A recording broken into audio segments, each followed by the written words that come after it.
Kamusta ka na? Ayos ka lang ba? Happy ka ba? O sad pa rin ba?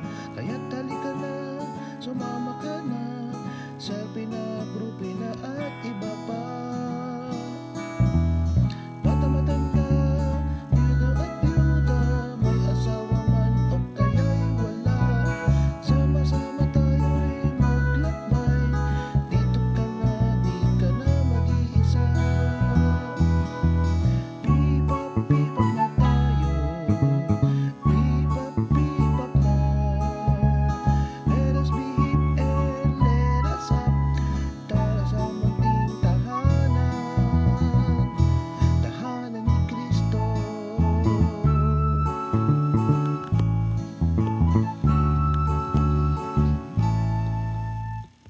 Good afternoon. Welcome to Parish Pastoral Accompaniment Program. Yes, or PPAP in Yeah. short. Yay! Sige, ano yung topic natin? It's about dialogue. Yan, communication. Mhm. So, this will be taken from Amoris Laetitia 137. So anong sabi dito? Take time, quality time. This means being ready to listen patiently and attentively to everything the other person wants to say. It requires the self-discipline of not speaking until the time is right. Instead of offering an opinion or advice, we need to be sure that we have heard everything the person has to say. This means cultivating an interior silence that makes it possible to listen to the person without mental or emotional distraction. Do not be rushed. Put aside all your own needs and worries and make space. Often, the other spouse does not need a solution to his or her problems, but simply to be heard, to feel that someone has acknowledged their pain, their disappointment, their fears, their anger, their hopes, and their dreams. How often we hear complaints like this: He does not listen to me. Even when you seem to, you are really doing something else. I talk, I hear her. I feel like she can't wait for me to finish. When I speak to her, she tries to change the subject or she gives me quick responses to end the conversation. Yan. Okay. So dito, ang lumalabas, this is addressed to the couple, yung mag-asawa. Pero this can also apply to anyone in a relationship, mag-ina, mag-ama, mag-biyanan, magkaibigan. So Yes. anyone, this can apply to everyone in a relationship of friendship. Yan, ganun. So this is more on listening. Isa sa pinakamahirap. In fact, ako ay struggled a lot sa pakikinig. Hindi dahil bingi si June. Hindi yun, ano? Hindi. Talagang habang nakikinig ako, something is already nagpo-form kung ano yung response ko or meron akong ibang preoccupation. Merong Yes. mga problema na dati na iniisip and then nagkataon na mag-uusap tayo, hindi ko nabibigay ang full attention. Very important talaga, no, yung conversation, no, yung communication. Actually, conversing.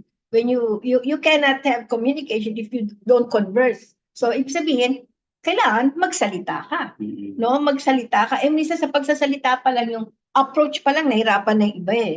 Kaya minsan parang nahirapan sila mag-communicate kasi either mahiyain sila o minsan may takot sila dun sa kausap nila. So napipigilan siya makipag-communicate.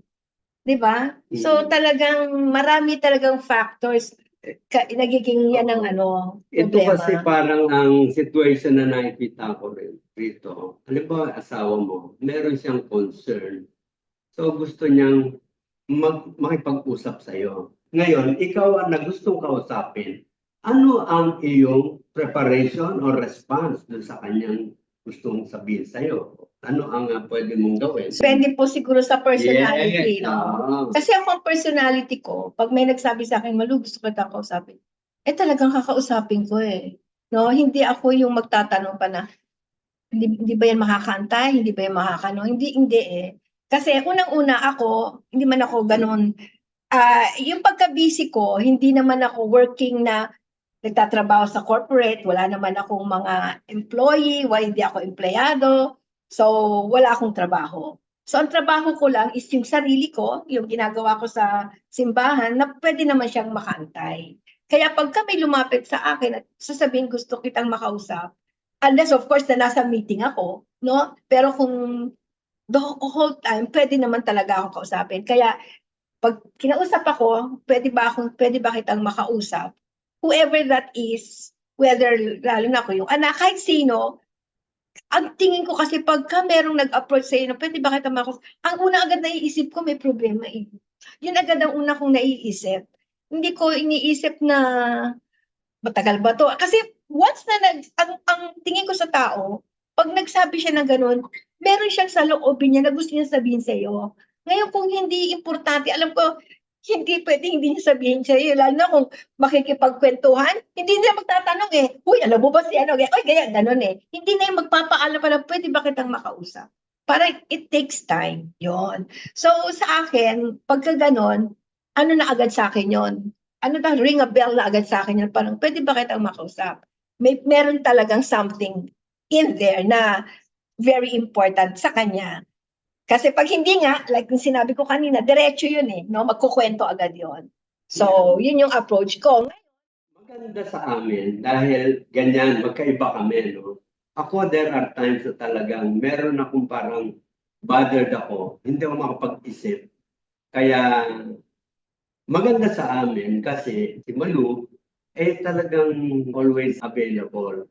Ako naman, pagka yung nakikinig ako, mamaya unti-unti nakakasama na ako ron sa kanyang pakikipag-usap. Nakikinig lang muna ako. Habang nakikinig ako, that is the time na unti-unti, nangyayari naman pala sa akin yun. Unti-unti nadadivert yung aking attention dun sa pinag-uusapan. Ang sinasabi lang namin, ako, sinasabi ko, sa akin din naman laging ganon din. No? There are times, kung sa'yo ganon, ako, meron mga times talagang parang mahihirapan akong unawain. Kaya maganda sa amin, dalawa kami. If meron talagang kailangan na, siya yung unang humaharap. Ako, nandun lang muna ako. And then, slowly, I am coming into their, kung ano yung topic na pinag-uusapan nila. Ganon ang aming nagiging team up. At saka siguro ano din yan eh, depende rin sa kung sino yung nagsasabing pwede ba kitang makausap. Kunyari, business. Tapos alam mo naman, business yung pag-uusapan. Out ako doon kasi hindi man ako sa business minded. Pero like dito sa atin, sa simbahan, nasa counseling tayo, open kami ni June. Pag ako naman may ginagawa, tatanong ko, Pape, gusto niya, pwede ka ba? O siya, pwede rin siya. So, ibig sabihin, wala kaming problema doon. Ang sinasabing ni June na kanina na magbibigay ka ng time, like kunyari mag-asawa kayo, or kunyari magkaibigan kayo, na meron pareho kayong busy, no, paano mo hihindian yung tao na pwede ba siyang mag-antay or hindi? Para ina-assess mo yung taong lumapit sa iyo na nabibigatan kaya to o hindi, no? Kasi nga, hindi mo ma-avoid na talagang may busy ka rin eh, no? Mali mo, matter of yung matatanggal ka sa trabaho, masisita ka ng boss mo pag kinausap mo to. So, paano mo siya sasabihan o bibigyan ng assurance na I will talk to you later, dyan ka lang. Parang ganon. Assurance na hindi ko iniiwasan yung pag-uusap natin. Yan. But, after this, siguro mga 30 minutes yan. Okay lang ba sa'yo? Yan. That is yung isang maganda. Yes. Hindi yung basta na lang, hindi, wag mo muna ako kausapin. Wag mo ako kausapin. Parang gano'n. Kasi applicable po talaga yan kung talagang nagkataon talaga na pareho, meron kang ginagawa na hindi mo talaga siya maharap. Kahit ganyan din sa sa mag-asawa. Kunyari, pagod na pagod ka, dumating ka sa trabaho, pagkatapos yung asawa mo may gustong sabihin, talagang gulong-gulo yung utak mo sa galing sa trabaho. So sabi mo, honey, mamaya sabi, kakausapin kita. Mabuti Bigyan mo kung lang ako gano'n. time. Mainit nga ang ulo eh. Ang kanyang Ay, pagsasabi, yan. may galit agad. Yun nga yung gusto natin ituro ngayon sa kanila na kung pwede na yung bigyan natin ng konting yung approach. Tinuro rin niya ni Pope Francis sa earlier chapter na kung yung response mo, kung paano yung response at saka paano mo tanggapin. Pareho yun na merong kailangan kang Ibig sabihin, kailangan fully aware ka. Pag lumapit sa yung asawa mo, bago ka mag-respond dahil masama, galit ka, magbilang ka muna ng 7 hanggang 10 so that you will be able to think at least na, teka muna, mukhang may problema yung asawa ko, ako rin naman medyo So, yung time na yun, yung space na yun, yung sinasabi siguro ni Pope Francis, yung space na yun is the time to baguhin mo muna. Yan. Pakalmahin mo ang iyong sarili. Kaya nga, very timely, kung sino man yung mga nanonood ngayon, para nga awareness natin na dumarating sa time na ganun tayo, malalaman, kaya pala nagagalit yung asawa ko sa akin. Ako naman yung galit, din ako, pagod din ako. Pareho sila, no? Hindi mo pwedeng sabihin ako lang, siya ganun din siya. So pareho kayo actually na put some space para magkaroon ng konting transition from anger or yung anxiety to something calm. Yan. So anyway, nandito na tayo sa situation to para hindi na tayo lumagpas. Okay. So ang sinabi natin kanina, yung lumapit, yung may problema, na may gusto sabihin sa asawa, na bagong dating pa lang, na ang dami din yung problema. So yung reaction nung galing sa office, yun nga, kanina sinabi natin. Now, yun namang nagsasabi. Meron ding listening doon. How? Yung listening sa action, no? Yung action nung asawa niyang dumating. May problema ako, dumating si June. Gustong-gusto ko na sabihin sa kanya yung problema ko. Nakita ko na yung mukha niya parang pagod na pagod. Hindi ba yung normal na pag-uwi niya? Tapos napunta agad siya sa kwarto, napunta agad sa binaba yung gamit, nakalimutan akong kiss, kunyari dahil lagi siya nag-kiss. Walang gana kumain. Kahit gusto ko na sabihin yung problema ko, maglalaylo muna ako. No, atayin ko muna na kumalma siya. Yan ang sinasabi natin, selfless act. No? Ibig sabihin, hindi yung sarili mo lang ang iniintindi mo, but iniintindi mo yung partner. Yan. So, biruin nyo, kung kayong dalawa ganon. So, ang ganda. No, hindi mag-i-spark kasi pareho kayong nag-iingat, kung paano kayo mag-a-approach sa isa't isa. During that time, na pareho din kayong mayroong nasa loobin na gustong ilabas. So, habang nag-aantay kayong pareho, siya din. Alam din niya yung approach. Kung bigla mo siyang in-approach, kasi kunyari, hindi mo alam, adi, walang mangyayari. Magiging maayos yung night na yon. And then, kinabukasan, or in the middle of the night, nagkausap kayo. Actually, makakatulong ka rin para pakalmahin. No? What? How? Siyempre, kumustahin mo. Kumusta ba yung mo? Parang galit na galit ka. O ano ba nangyari sa office? Ganon, di ba? Yan. So that means makakapagsalita siya and telling it out to you, nakakabawas yon ng kabigatan.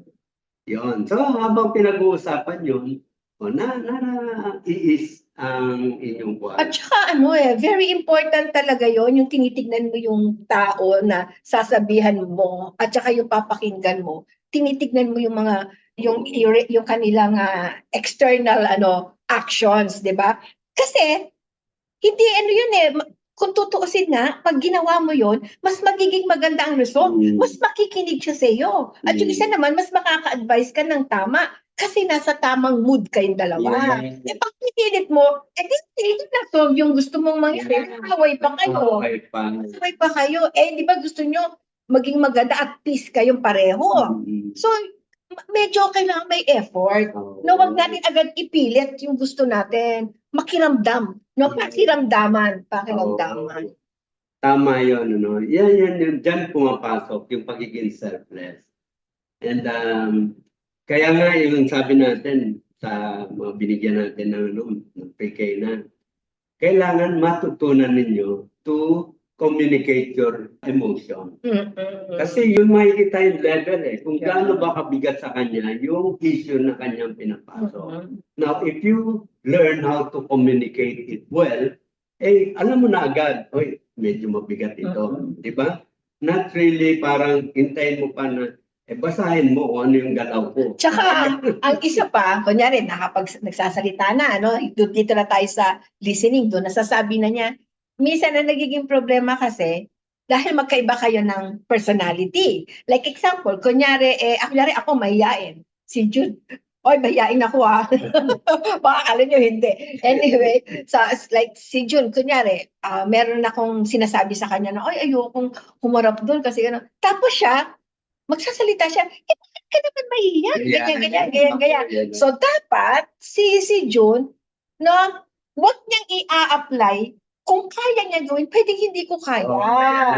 Yun. So, minsan doon nagkakaroon naman ng issue na bakit pinipilit niya na kaya mo yan, ganito lang ang gawin mo, ganyan. Hindi ko makaya di ba? Tulungan mo siya. Oo. So, kailangan din natin tingnan. No, kasi sabi dito, you have to listen. When you listen, you put yourself into his shoes. Yon. Putting yourself into the person's shoes na nagsasalita. Para hindi yung ikaw yon. Kaya if you feel mo yung sinasabi niya, di ba? Nangyayari kasi, parang iniisip mo, kaya ko, kaya mo rin. Parang gano'n. Necessary. Normally pa naman sa mag-asawa, di ba, meron kasabihan na unlike poles attract. So unlike negative, positive, magkaiba talaga yun. Kaya kami pagkakuan, di ba? Hindi mo kaya, hindi ko rin kaya. Hanap tayo na may kaya. Hanap tayo na may kaya. Kung hindi natin pareho kaya, huwag na muna natin gawin yan. Hindi kami nagpipilitan. Hindi, gawin yan. Hindi, ikaw hindi. So, and then, of course, syempre, pinapasa Diyos laging si Lord, walang pwedeng gumawa bigyan mo kami ng lakas na magawa namin. Yun na yung mga ibang sa simbahan naman yung mga ginagawa. Yan pakikinig, it takes practice. Lalo na kung nakasanayan mo na yung gano'n, yung mabilis ka mag-react, nagsasalita pa, nagre-react ka na, nagiging defensive, di ba? Dinedepensahan mo ang sarili mo, that is not being selfless. Kung halimbawa, meron sinasabi at ikaw ang pinupuntirya niya, parang sa tingin mo, ina-atake ka niya. Try to understand saan nanggagaling yung kanyang pag-atake. Medyo mahirap yun. We do not expect na dahil nakinig kayo dito, kinabukasan, okay na yun. It takes a lot of practice at pagtutulungan ng mag-asawa. So that pareho kayo, you try to understand na hindi naman agad magagawa yan. It takes time. Because doon sa time na yon, it is God working in both of you. Huwag niyong isipin na kayo ang gumagawa niyan. Ito nga yung sinasabi natin minsan God works on your personality, on your character. Kaya yan nga yung sinasabi natin, dyan mo kailangan yung spiritual food, yung Word of God, yung mga sacraments, dyan kailangan yan because God will be working on your character. Yan. May isa pang mga madalas na naman nangyayari. Pansinin niyo, di ba minsan pag sa pamilya, no? Pagkausap natin, kunyari, kapatid, pinsan, ganyan, kilala na kasi natin yung ugali nila. No? Dahil kilala na natin yung ugali nila. So pag nagsalita sila, alam na natin kung ano yung sasabihin natin. So parang hindi na natin sila pinapakinggan kasi kilala na kita At saka dahil kapamilya kita, kaya kong sabihin yung gusto kong sabihin. Pwede akong magalit, pwede akong hindi pa rin pagkaibigan, parang ano na nga yun. Parang pagkaibigan, parang ang cool na cool mo pagkausap. Pero pagkapatid o kamag-anak, ano naman yan?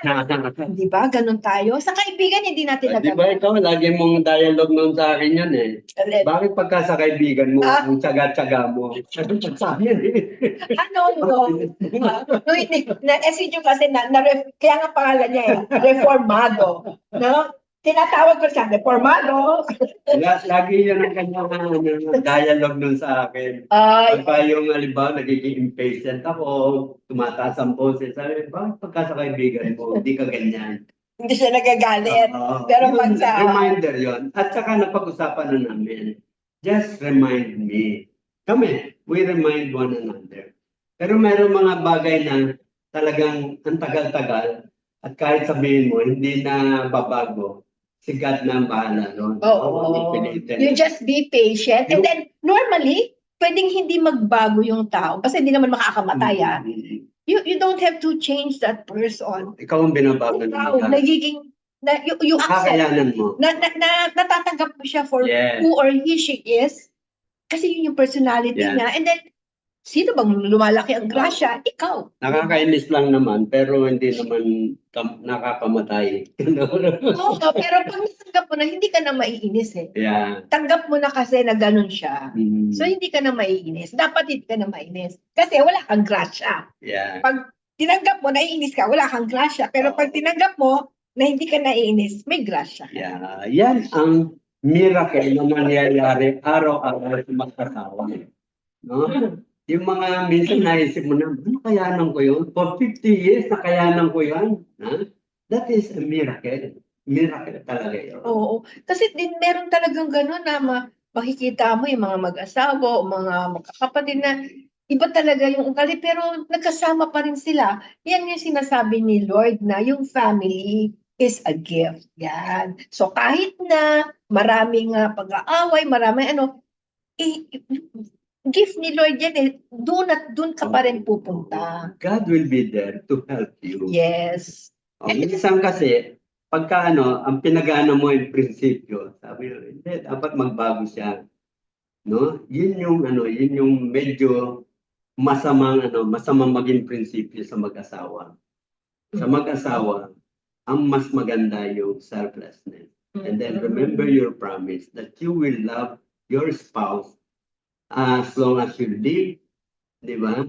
And love her or him sa lahat ng situation. Yes. So we are not talking here of yung mga extreme like kunyari ng bubugbog o addict na nagtetrete ng buhay mo. Iba naman po yon. But the love is still there, no? Pero pwedeng siyang ipagamot, no? Para bibigyan natin ng Minsan sakit kasi, no? Oo. Siyempre mamamatay. Yun yung sinasabi pwedeng life and death yung involved. Sinasabi natin yung mga regular normal situation. Yung may sakit medyo mas mabigat para sa inyo to be selfless. Yes. Biro mo, wala kang gagawin kundi lahat na lang yun sa kanya, para sa kanya, dahil may sakit siya. Yan. Okay, so yung ngayon naman, yung mga sa magkaibigan, ganun din yun. Di ba? O kaya classmate. So, kailangan na, lalo na mga classmate, mga kaibigan, pantay-pantay kayo, no? Pare-pareho kayong magkakaibigan kayo, lalo na kung kaibigan mo yon. Ang isipin mo na lang, ako sa akin, tip ko lang to, na kung kaibigan mo siya dati, nung mag-best friend kayo, nagkaroon kayo ng misunderstanding, ang isipin mo, yung good na ginawa niya, kung bakit kayo naging magkaibigan. Tapos yung hindi magandang nangyari, yung evil one ang nagpa-plant noon. Huwag kayong kumagat do sa bait niya, no? I-rebuke niyo yon kasi gusto niya na masira ang friendship ninyo. So don't allow that to happen. Ayan. So siguro meron na kayo na pulot dyan and try to practice it. Kasi hindi yan yung immediate or instant. Hindi yan instant. It takes time. Oo. Sa time na yon, you need the help of God. You need one another to encourage. Yan, encourage niyo yung iba para Yan, and then you talk to us dyan sa kapihan. Pwede, kunyari, gusto mong ilabas yung sama ng loob mo, you can go there, no? At maghanap ka ng makakausap mo para mailabas mo. Importante rin kasi na ilalabas mo yung sama ng loob. Pagkakataon na rin na invite ko kahit sino na mag-asawa at nakita ninyo na hindi nangyayari yung magandang pag-uusap ninyo. This is where you need our help. Kasi pagka kayong dalawa, and lagi na lang ganun ang klase ng pag-uusap nyo, yung sabay kayo nagsasalita, walang nakikinig, and then walang selfless, this is where you need somebody's help. You call us, hindi naman kailangan laging face-to-face. Pwede kahit tayo ay sa messenger lang, sa online lang, sa social media, we can talk. Now, if you need an appointment, punta kayo sa kapihan. Hindi naman natin matatapos yung usapan doon. So, but may we form. can have time Yes, may for form us doon. to talk. May form doon na pwede niyong fill upan kung gusto niyo ng appointment. No? Nanginayang ako doon sa mga mag-asawa na maaga pa, hindi na na-develop yung magandang pag-uusap. Yes. May Wag na time natin, pa yan. wag na natin antayin mangyari yon, no? Yung hindi kayo nagkaintindihan. Ngayon pa lang, mag-usap na. Kahit wala pang bad na nangyayari. Oo. Kasi habit yan eh. Habit yan. Hintayin nyo rin yung aming programa para sa Jam. mga journey after marriage. Yes. Matawag namin dyan jam session. That will start in June. Yan. Wait for our announcement. Maganda po At para yan. sa mag-asawa lang po ito. Yes. Jam session. Gusto niyo ba mag-jamming? Maiksing session lang yan. So, Mhm. 1 hour. Kaya paghandaan niyo yan. Yes. Okay. So, maraming salamat sa inyo. So, we'll see you next Sunday. Goodbye. Bye.